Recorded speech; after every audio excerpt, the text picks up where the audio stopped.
आज है 5 जुलाई 2024 दिन शुक्रवार।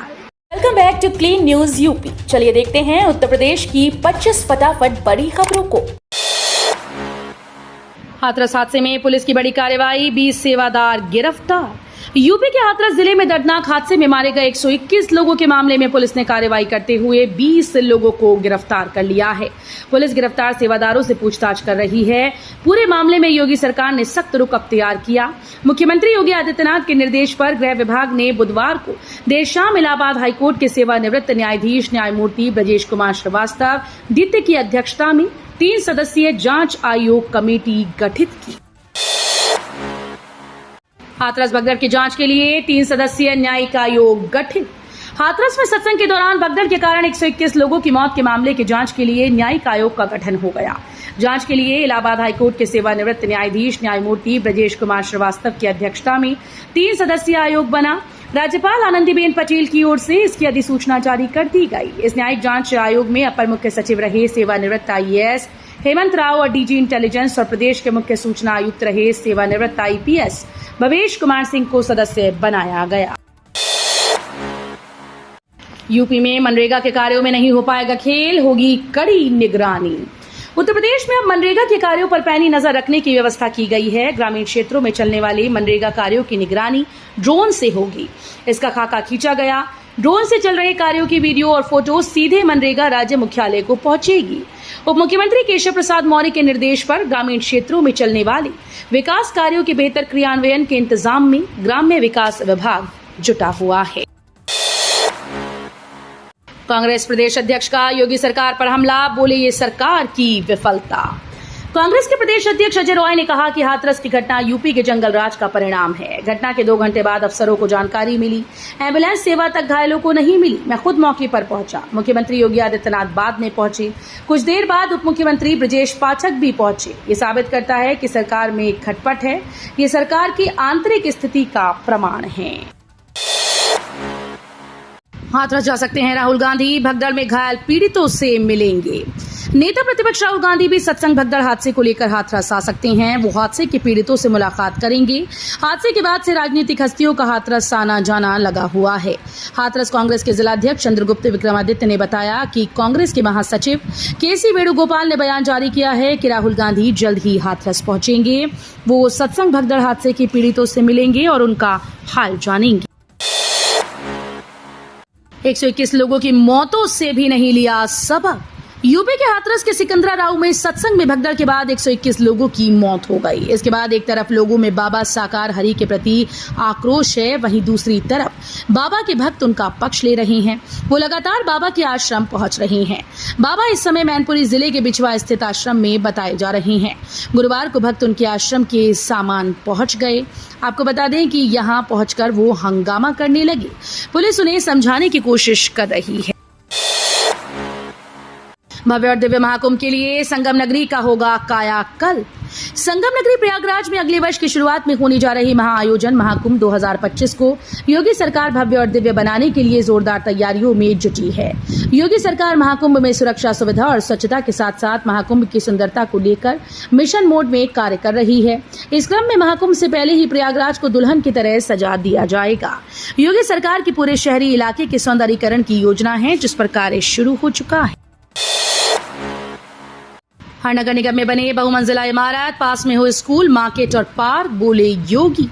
यूपी सरकार मलिन बस्तियों में रहने वालों को वहीं पर बहुमंजिला इमारत बनाकर मकान देने जा रही है। इसके साथ ही उनके आवासीय परिसर के पास स्कूल, बाजार, पार्क आदि की बुनियादी सुविधाएं दी जाएंगी। मुख्यमंत्री योगी आदित्यनाथ ने गुरुवार को नगर विकास विभाग के साथ बैठक में ये निर्देश दिए। उन्होंने शहर में पार्किंग की समस्या का समाधान करने, होर्डिंग लगाने के लिए नई नीति लाने के साथ शहरों को हरा भरा बनाने के लिए नई नीति लाने के निर्देश दिए। यूपी के नए निकायों और सीमा विस्तार वाले क्षेत्रों में होगा घरों का सर्वे। यूपी में नए निकायों और सीमा विस्तार होने वाले क्षेत्रों से 100% हाउस टैक्स की वसूली के लिए नगर विकास विभाग वार्डवार भवनों का सर्वे कराएगा।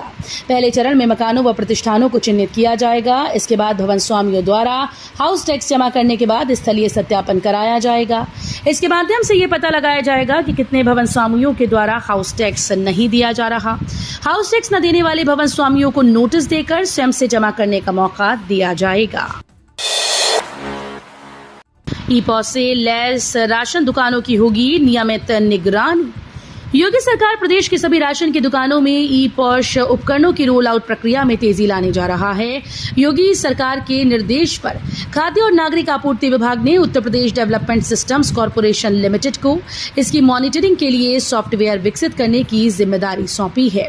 इस मद्देनजर यूपी डेस्को द्वारा एक एजेंसी की नियुक्ति प्रक्रिया शुरू कर दी गई है, जो सभी राशन की दुकानों को इन मशीनों से युक्त करने के साथ ही उनके ऑटोमेशन व रेगुलर मॉनिटरिंग की प्रोसेस को सुनिश्चित करेगी। वीरई चौराहे पर प्रस्तावित साकार हरि का सत्संग कार्यक्रम निराश, 15,000 लोगों के आने का जताया था अनुमान। उत्तर प्रदेश के आगरा में भी सत्संग के कार्यक्रम प्रस्तावित थे। हाथरस घटना के बाद पुलिस ने यहां के कार्यक्रम निरस्त कर दिए। ग्वालियर हाईवे स्थित वीरई चौराहे पर बृहस्पतिवार को प्रस्तावित साकार हरि का सत्संग कार्यक्रम निरस्त कर दिया गया। इसके अलावा शास्त्रीपुरम के सोनारी गांव में 13 जुलाई को सत्संग होना था, वो भी निरस्त कर दिया गया है। स्मार्ट सिटी झांसी में अब 2025 तक चलेगी विकास की गाड़ी, 9 महीने बढ़ाया टाइम। झांसी स्मार्ट सिटी योजना की समाप्ति को लेकर चल रहा असमंजस अब खत्म हो गया। शासन ने 9 महीने का कार्यकाल बढ़ाने का आदेश जारी कर दिया। 30 जून को समाप्त हो रही इस योजना का काम प्रदेश के कई शहरों में पूरा नहीं हो पाया। झांसी में 930 करोड़ रुपए की लागत से 65 स्मार्ट सिटी परियोजनाओं पर काम किया गया। इनमें से 64 परियोजनाओं का काम पूर्ण कर लिया गया है और शेष एक परियोजना का काम भी जल्दी ही पूरा हो जाएगा। जेवर एयरपोर्ट पर एयरो ब्रिज लगने का काम शुरू, 15 के बाद ट्रायल की तारीख। जेवर में निर्माणाधीन एयरपोर्ट पर एयरो ब्रिज बनाने का काम शुरू हो गया है। यहां पर 10 एयरो ब्रिज बनाए जाने हैं, जिनका बना बनाया सांचा यहां पर लाकर लगाया जाएगा। इनमें 2 एयरो ब्रिज एयरपोर्ट पर पहुंच गए हैं, जिन्हें लगाने का काम शुरू हो चुका है। बाकी के 8 एयरो ब्रिज भी अगले 8 से 10 दिन में एयरपोर्ट पर पहुंच जाएंगे। वाराणसी में खुलेंगे 11 नए 5 स्टार होटल, 838 करोड़ की लागत से होंगे तैयार। काशी विश्वनाथ में पर्यटकों की संख्या बढ़ रही है। दिसंबर 2021 से अब तक करीब 17 करोड़ लोग काशी घूमने पहुंचे। लगातार बढ़ते पर्यटन के बीच अब काशी में होटल इंडस्ट्री तेजी से बूम कर रही है। इन सब के बीच वाराणसी में 11 नए 5 स्टार होटल बनाए जाएंगे। इन होटल्स को 838 करोड़ की लागत से बनाया जाएगा। ग्रेटर नोएडा के किसानों को राहत। ग्रेटर नोएडा प्राधिकरण जमीन देने वाले किसानों के 6% भूखंड प्राप्त करने की पात्रता तय करने के लिए निवार को घंगोला गांव में शिविर का आयोजन किया जाएगा, जिसमें किसानों की पात्रता निर्धारित की जाएगी। किसान पात्रता से जुड़े दस्तावेज कैंप में प्राधिकरण के अधिकारियों को सौंप सकते हैं। इसके बाद प्राधिकरण अन्य गांव में इसी तरह का शिविर लगाने के लिए शेड्यूल जारी करेगा। अलीगढ़ आए साकार हरि के अधिवक्ता एपी सिंह, बोले बाबा भागे नहीं, जब पुलिस बुलाएगी तब आएंगे। साकार हरि बाबा के अधिवक्ता एपी सिंह अलीगढ़ के दीनदयाल अस्पताल पहुंचे। वहां पर उन्होंने कहा कि बाबा भागे नहीं हैं, उत्तर प्रदेश में हैं। पुलिस जब भी बुलाएगी तब उनके सामने प्रस्तुत होंगे। 2 जुलाई को हुए हाथरस हादसे के बाद साकार हरि ने एपी सिंह को अपना अधिवक्ता नियुक्त किया था। 4 जुलाई को अधिवक्ता एपी सिंह अलीगढ़ के दीनदयाल अस्पताल पहुंचे। वहां उन्होंने घायलों से जानकारी ली। लोकसभा में अब शपथ के दौरान सदस्य नहीं लगा सकेंगे नारे। लोकसभा के कुछ सदस्यों द्वारा शपथ के दौरान नारेबाजी करने के बाद अध्यक्ष ओम बिरला ने नियम में संशोधन किया, जिसके मुताबिक निर्वाचित सांसद सदन के सदस्य के रूप में शपथ लेते समय कोई भी अतिरिक्त टिप्पणी नहीं कर सकते। ओम बिरला ने सदन के कामकाज से संबंधित कुछ मामलों को विनियमित करने के लिए अध्यक्ष के निर्देशों में निर्देशक में एक नया खंड जोड़ा है। शपथ के दौरान नारेबाजी करने के बाद अध्यक्ष ओम बिरला ने नियम में संशोधन किया, जिसके मुताबिक निर्वाचित सांसद सदन के सदस्य के रूप में शपथ लेते वक्त कोई भी अतिरिक्त टिप्पणी नहीं कर सकता। ऑनलाइन होंगे काशी के मंदिर, जैन बौद्ध मंदिरों गुरुद्वारों में लगेंगे QR कोड। काशी के करीब 700 धार्मिक स्थलों का जीर्णोद्धार कराने की तैयारी है। इसमें हिंदू मंदिरों के अलावा जैन, बौद्ध और गुरुद्वारे भी शामिल हैं। जिले के पर्यटन स्थलों तक सैलानियों की पहुंच बढ़ाने के मकसद से मंदिरों और गुरुद्वारों का कायाकल्प किया जाएगा। पर्यटन विभाग ने इसके लिए काशी के धर्म स्थलों का सर्वे कराया। मानसून के आते ही बढ़ा राप्ती नदी का जलस्तर, लोगों को तैरते दिखा मगरमच्छ, मचा हड़कंप। मानसून आगमन के साथ ही राप्ती नदी में जलस्तर बढ़ गया। इसके साथ ही 2 दिनों से एक मगरमच्छ भी पानी में दिखाई पड़ रहा है। इससे आसपास के लोगों में हड़कंप मच गया। आशंका जताई जा रही है कि बहाव तेज होने की वजह से ये मगरमच्छ भी कहीं से बहकर आ गया। 50 अभ्यर्थियों को दोबारा इंटरव्यू के लिए बुला सकता है उत्तर प्रदेश लोक सेवा आयोग। उत्तर प्रदेश लोक सेवा आयोग की PCSJ 2022 की मुख्य परीक्षा में शामिल 50 अभ्यर्थियों को दोबारा मुख्य परीक्षा आयोग इंटरव्यू के लिए बुला सकता है। आयोग ने माना है कि अंग्रेजी भाषा के प्रश्न पत्र के एक बंडल की अंकतालिका की एक पृष्ठ जिस पर संबंधित विषय के 25 अभ्यर्थियों के अंकों का विवरण होता है पर गलत कोड चस्पा हो गया था। इससे 50 अभ्यर्थियों का रिजल्ट प्रभावित हुआ है। IIT BHU में नए सत्र की कक्षाएं 30 जुलाई से 25 से रजिस्ट्रेशन।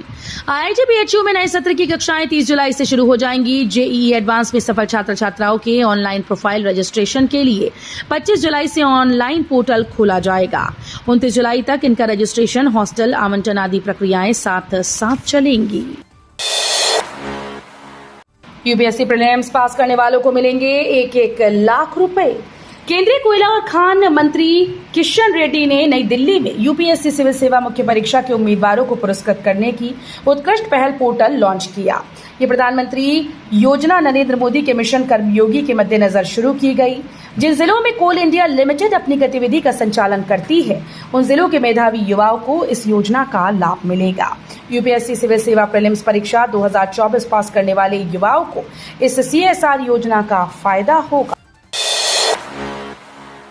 राम मंदिर के पुजारियों का वेतन तय, सीधे खाते में जाएगा पैसा।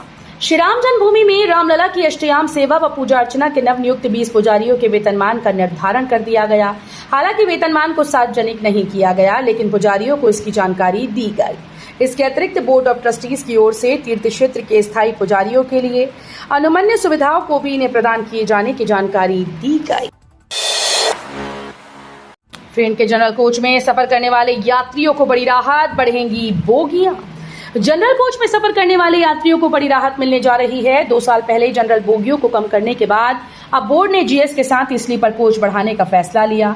इस फैसले के बाद NE रेलवे ने भी तैयारियां शुरू कर दी। नई व्यवस्था के अनुसार आगामी दिनों में सभी प्रमुख ट्रेन में कम से कम 4 जनरल कोच होंगे। 4 कोच हो जाने से जनरल कोच में सफर करने वाले यात्रियों को बड़ी राहत होगी। डिप्लोमाधारी जूनियर इंजीनियर BTech में ले सकेंगे एडमिशन। HBTU कानपुर में नए सत्र 2024-25 में जूनियर को BTech में प्रवेश देने की प्रक्रिया आज 5 जुलाई से शुरू हो रही है। जूनियर इंजीनियर्स को विश्वविद्यालय की वेबसाइट पर ऑनलाइन आवेदन करना होगा। पहले विश्वविद्यालय ने ये मौका शहर की 50 किलोमीटर की परिधि में तैनात डिप्लोमाधारी जूनियर इंजीनियर्स को BTech करने का मौका देने की बात कही थी। अब विश्वविद्यालय ने इस सीमा को बढ़ाकर 75 किलोमीटर कर दिया है। तो ये थी आज की 25 फटाफट बड़ी खबरें। अगर आपको न्यूज पसंद आई हो तो वीडियो को लाइक और शेयर जरूर करें। धन्यवाद।